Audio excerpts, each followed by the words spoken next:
Добрый день, уважаемые абитуриенты. Меня зовут Борис Иван Михайлович. Я заведую кафедрой химии, один из руководителей магистрской программы химико-биологическое образование.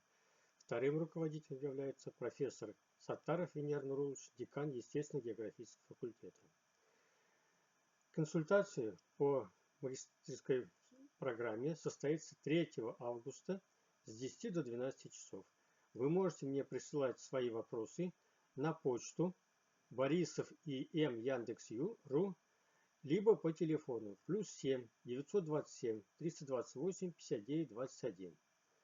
Вступительные экзамены будут проходить в виде тестов 4 августа с 10 до 15 часов. Экзамен будет проходить дистанционно.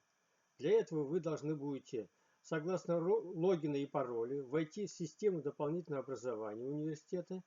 Логин и пароль вам заранее дадут, зарегистрироваться и ответить на тесты, которые вам предложат. Тесты простые, несложные, имеют один правильный ответ. 10 вопросов по биологии и 10 вопросов по химии.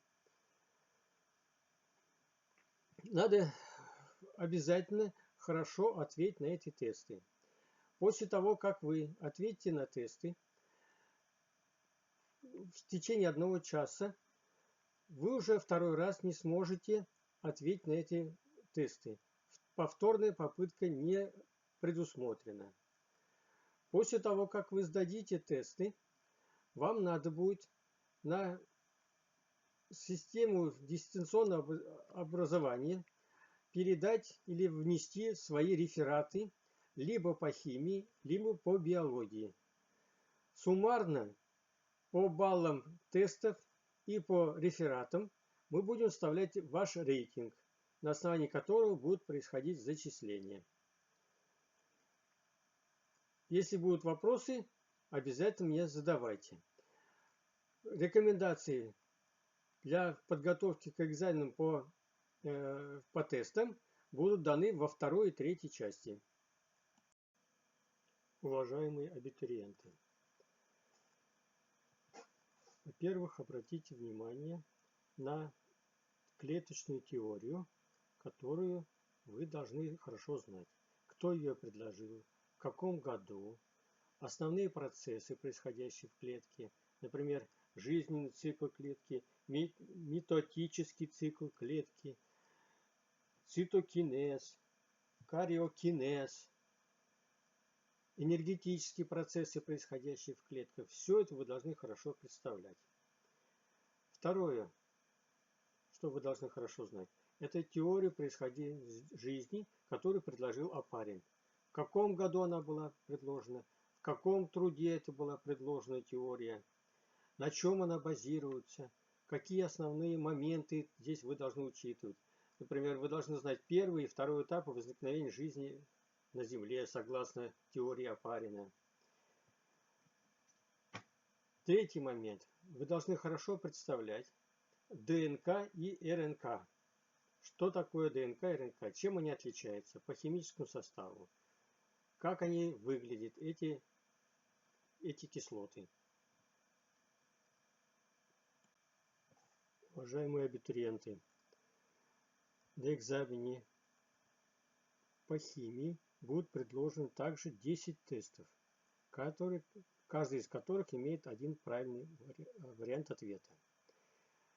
В тестах предложены вопросы, которые касаются в первую очередь строения атома химического элемента. Из чего состоит ядро атома химического элемента? Как располагаются вокруг ядра электроны?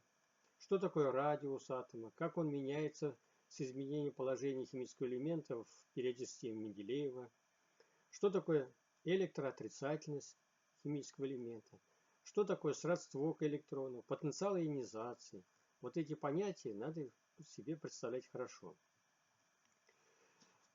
Далее. Вы должны хорошо представлять, как в настоящее время описывается расположение электронов вокруг ядра с использованием таких понятий, как S-электрон, P-электрон, D-электрон, F-электрон. а также S, P, D и F подуровней в атоме химического элемента. Второй момент, который надо учить, это химические молекулы, молекулы химических соединений. Каким образом образуется химическая связь? За счет чего? Какова прочность химической связи? Какова степень окисления химических элементов в химических соединениях? Все это надо представлять себе хорошо. По органической химии вы должны будете знать современные правила названия органических химических элементов. Как они все правильно называются.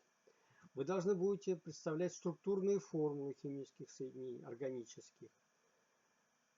Знать изомерию химических элементов. Будут предложены также вам расчетные задачи. Вычислить, например, объем какого-то вещества, которое вступает в реакцию и так далее. Вам будут предложены химические реакции, в которых будут меняться степени окисления или не будут меняться степени окисления химических элементов. Все это вы должны хорошо представлять.